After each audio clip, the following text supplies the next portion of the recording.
përbojnë bankën zhvillimore. Po.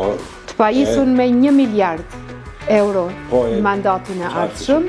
E ato 1 miliard euro me që në mesin e tyre janë 100 milion për bizneset e diasporës që na ja u garantojmë kredit si shtet, ja u garantojmë kredit që ata i marrin jashtë vendit për me investu në Kosovë. Po 900 milion të tjera janë pikrisht për garanci të kredive të cilat bizneset i marrin nga banka zhvillimore, natyrisht me të tjera kushte, me kushte më të volitshme.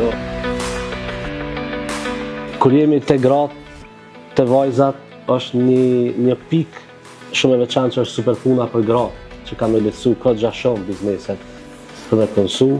Një kosisht është një pjesë që edhe lufton informalitetin, për shkak se është interes jashtëzakonshëm i grave dhe vajzave. Por me bizneset jetën kohë për shkak që për 6 muaj, qeveria Kurti 3 e ka në zotimet e saj që do t'i paguajë dhe më pas. Ajo është diçka krejt e natyrshme që është impakt shumë i madh. Duke ditur që vi dhe jam vetë nga bota biznesit, e di sa ka pas impakt kjo superpuna për tri.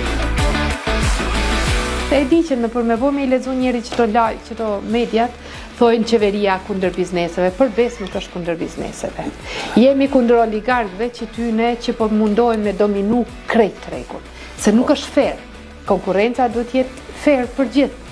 Mirë po, që ky miliardi mendoj që ka me qenë një bazë mirë, e pastaj të tjerat shohin. Miliard është e mjaftueshme për bizneset. Për çfarë kemi takat me ekonominë tonë.